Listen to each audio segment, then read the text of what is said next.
Our guest today is Wong, CEO at Proximex, and he is a CTO of the New Paradigm. Lon, go ahead. Yes, hi. Good evening, good morning, and good afternoon, everyone. Yes, it's morning here in Australia. Yeah.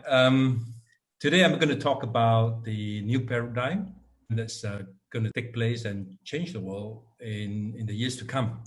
And before I begin with that slides and presentation, I'd like to introduce a little bit about myself. My name is Wong, and I'm the CEO of Proximex. Basically, Proximex is a platform that is an agglomeration of service layers that we have put together as a technology stack so that people can actually develop on that solution. And this technology stack has basically a few elements. One element is the blockchain, obviously, itself, the streaming component as well, super contract. We call it super contract because it's a variation of smart contracts. And finally, we have a storage element in this stack. So together, they become a technology stack for us to be able to develop solutions on top of it. So it gives us a multitude of variations where we can develop solutions on from financial technology right up to IoT, to storage of information, streaming of information, and so on. So this is what Proximex is about. And what I'm about to share with you today is a solution that we have developed, and it's called EDLX, and it's based on STO, and how we have actually transformed or put together a solution for us. Anyway, let's take a look at the background of how the STOs from the days since 2013 to be exact. In the early days, you have things like Feathercoin, Peercoin, and WorldCoin, Lucky Coin, and all those coins that came out as experiments.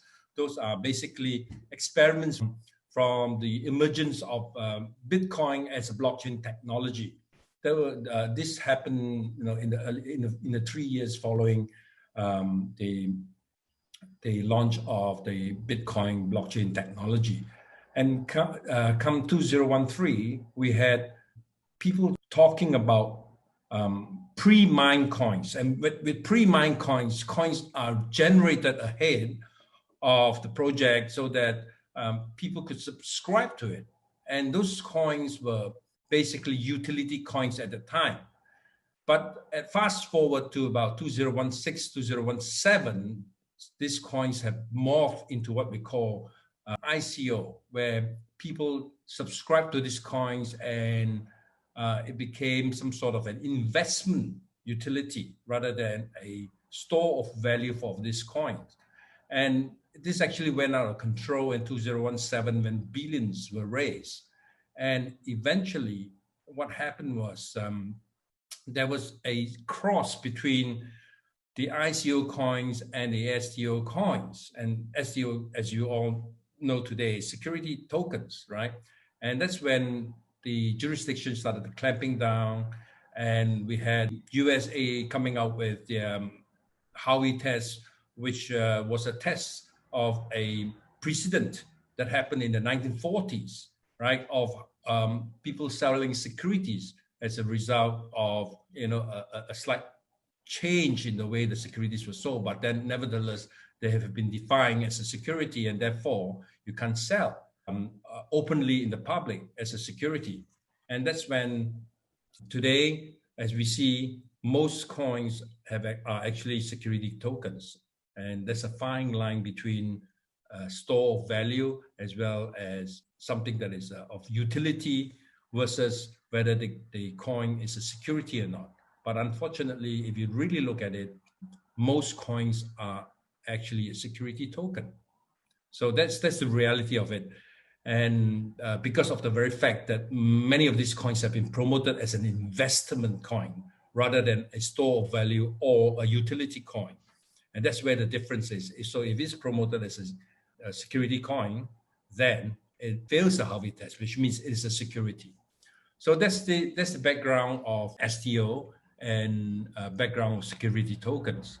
So moving forward, what we have is that the security token is today obviously is blockchain powered, right? It can be offered globally, but there's a caveat here. Security tokens can be offered globally, but unfortunately, much of the restrictions happen in North America, and that's where it becomes an issue with a lot of offerings around the world where residents of North America are probably or cannot really participate in security token offering. Then we have another salient feature of the security token where it can be traded in cryptocurrency in certain jurisdictions, and it can be traded in multi-currency in all jurisdictions where the STO is an approved security token for trade or for offer.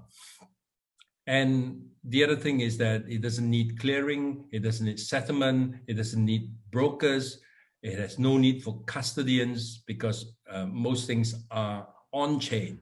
So, and the last thing is that it can be listed in multiple exchanges, like how a crypto token could be listed in multiple exchanges, provided that these exchanges adhere to some regulatory guidelines and framework where the tokens must have, the operators of these exchanges must have some sort of AML management, some sort of KYC management, as well as investors' background and profile where they are approved for investments.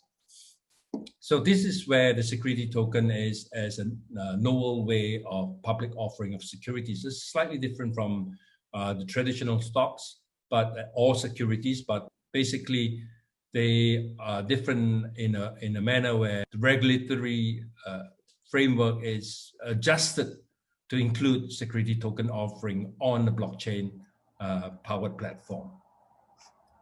So moving on, we have a table here, but in particular is the bottom half of the table where it shows the difference between a public security where stocks are traded in the traditional exchanges like NASDAQ or New York Stock Exchange or London Stock Exchange, where the security token has a very different way in distribution and in trading, where it requires no broker, it requires no clearinghouse, it requires no settlement system, and it has fractional ownership. And the cost of transaction obviously is lower, as well as the listing cost, plus the regulatory requirements are much less stringent, or it has some leeway in which these tokens are being offered to the public. And these are the things where, in the end, it shows that the security token has a much more propensity to grow, and it has a very different approach to how traditional securities are being offered and traded in markets.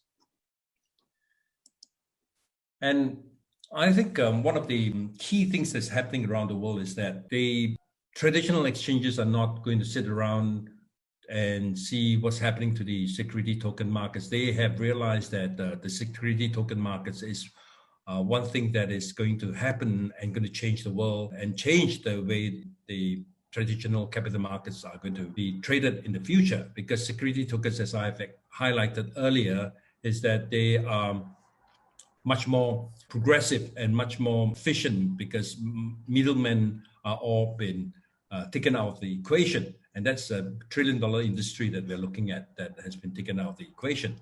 So if you look at the mainstream solution using DLT and blockchain companies using, again, DLT, you see that the mainstream had a lot of problems. I've got two pictures here to show that there's a huge car there being transported or being added on with a plane that's trying to fly it. It's not going to fly because it's clunky. It has a car body with an engine, and then you have an aircraft and an engine. You have two engines trying to make things fly. Whereas if you look at the blockchain solution, you have basically an engine that has wings and is well designed to fly, right? So that's where the difference is. So the solutions in mainstream companies like NASDAQ or New York Stock Exchange or Australian Stock Exchange is that what they have done is that they are working on a Lego-like adding on solutions into their existing monolithic designs. And there are also rigid compliance based on traditional operating procedures and legal complications, too many value chain players. And this is where it is a showstopper when it comes to value chain players, because you have the security custodians, we have the central security depository, you have the settlement and clearing houses, and it's too disruptive to the entire industry. And if you look at the entire industry, it's not just an exchange or the security that are in question, is the entire ecosystem that have been thriving on it for the last 400 years, right? And it's morphed itself into a huge monolithic industry where you can't pull them apart because a lot of players will be affected. And this is a multi-trillion-dollar industry. And what we are trying to achieve as a blockchain solution with STO is that we're getting rid of the settlement and clearing. We have no legacy, we have no brokers, we have no custodians, security custodians, we have no central security depository, because all this are actually on-chain, right? And this is where the challenge is for traditional markets, where they can't pull that apart and they can't do anything about it because it affects a lot of ecosystem players. If you look at what happened to the brokers in the years before this, like 25 years ago, you still can buy your security through brokers. Today, you don't need to buy through them. You just buy through the internet, right? And these brokers, the physical brokers and the broking houses has reduced themselves more so into a internet-based sort of broking, where you do not need physical brokers to take your orders, right? So their roles have already been diminished, but they still play a big part in settlement and clearing today. But you don't need them to do any settlement and clearing. In fact, you don't need a settlement and clearing platform or institution to do any of those. So this is where it's going to change the paradigm when it comes to STO, that bears a lot of resemblance. In fact, a lot of things that we can do with STO as opposed to what traditional stock markets or security markets are doing. So this is where we have something that is going to set to change the world. So if you look at what STO is about, basically you have three types of solutions out there. One is entirely smart contract driven. The other one is some sort of a smart contract driven with mostly embedded smarts in the DLT itself and a database driven exchange. And then you have the DEX, where it is entirely on-chain. But DEX has a problem where high-frequency trade is quite difficult. DEX means distributed exchange, where everything is online, on-chain, and that's where the problem is, right? So more likely the model where it's totally smart contract or where it's semi-smart contract and embedded smarts in it running alongside a database driven exchange, something like what we see in crypto exchanges today, is what's going to happen. And moving forward with that is how regulators will see it and how implementers will implement some sort of hybrid solutions. And as what Jorge has said earlier, there is a problem that we're going to have later on where we have interoperability as a major issue that has to be addressed by the industry, the blockchain STO industry. So these are the three models where I can see things are happening and how it will slowly evolve in the next few years.